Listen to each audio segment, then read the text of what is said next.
So guys, we are in the little Rav that could today. John, you have a Rav4. Yes, we've had it for almost 3 years. It's coming up on the end of its lease, and that is what I wanted to talk to you guys about.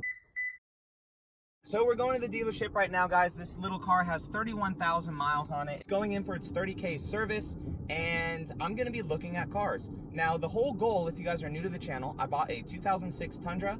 That thing will essentially be paid off by the end of the year when this car's lease gets turned in. And the 4Runner is also paid off. So long story short, in my wife and I's mind, we wanted to have 0 car payments, which would be freaking awesome, right? Wrong-ish, because those two vehicles that we have stink on gas. They're horrible. So then my brain started thinking, we're gonna be spending a lot of money on gas with 2 little gas guzzlers. Why would we not just offset the gas with the payment of a little go-getter car? Because we use this Rav for so much stuff. With the Airbnb constantly running out there like twice a week almost to clean it, do stuff with it, throwing miles on this car like it's freaking nothing. We call it like our little mileage whore. We throw miles on it all the time. So I did the math, 31,000 miles. I divided it up by like 17 miles per gallon. So it's about 1,800-ish. Then I multiplied that by the average price of gas, which we're about $4,500. So $4,500 is what it would have cost to fill up the 4Runner and truck for 31,000 miles. So you're thinking, well, $4,500, John, if you get a car that's $400 a month, that's 4,800 bucks, right? Yes, but wrong at the same time, because if that go-getter car gets double the miles per gallon of the 4Runner and Tundra, that $4,500 that we would have spent on fuel is technically $9,000 if you think about it, because double the gas mileage, you're going to get double the range of all the gas that you put into that little go-getter car. Because Toyota is actually now finally having some good rebates and stuff on vehicles. I'm talking like 0% APR on the Rav4 Hybrid, Corolla, Highlander, which is kind of expensive, so we may not go that route, but very good gas mileage cars that they're having great rebates on. So I'll catch you guys when I get to the dealership. So when you're talking cheap little cars, definitely love the little Rolla. My wife had a 2015 Corolla, and that thing was awesome. It was like a magnetic gray color, but I love that blue. It looks super, super good. Thinking a hatchback, and just for the simple fact that you can open it up easily, and these Rollas, like the Ellies and stuff, they're all about 20K, but these dudes right here, this looks looks a little ricer, but it's pretty cool. And then these are 23. I'd never look at that. I always look at this. But about 23. And then these have 0% APR right now, which is really good. But, I mean, they got a lot on their lot. We'll go over to the Ravs now. And then we got the Rav4s over here. Obviously, the Hybrid, they have at 0% right now.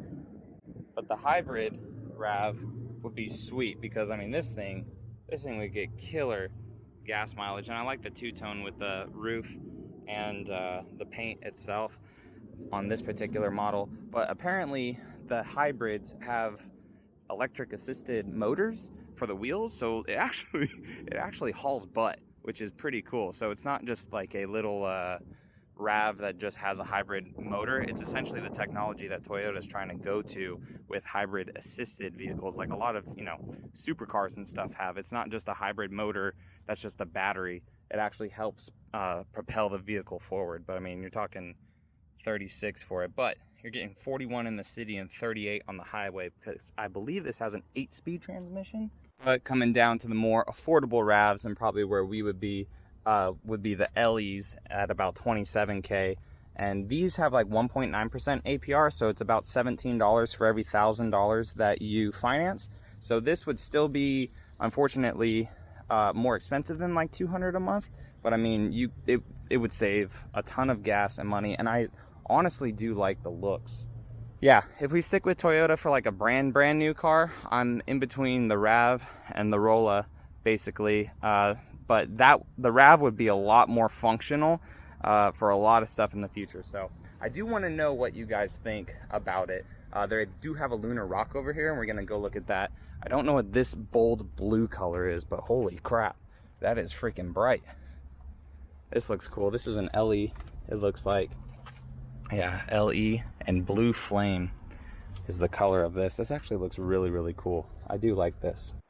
And then here's the Lunar Rock. This one's a hybrid. Very matte looking color, or not matte, I'm sorry, I apologize, gloss. It does have tiny little flakes in it, but not like cement did. Cement actually had a decent amount of flakes, but this is an XLE hybrid. I do like that Lunar Rock a lot, guys. It's gonna look awesome on the 4Runner. I just like the grille presence that these things have.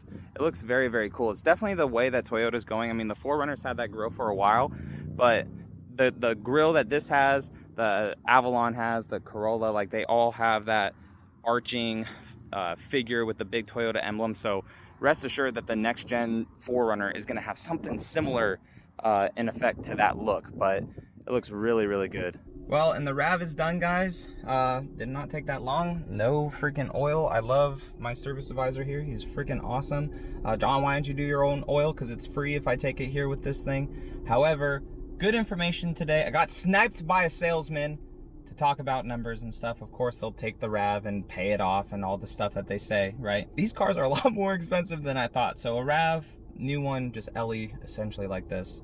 A little more upgraded, right? Because it's a 2020.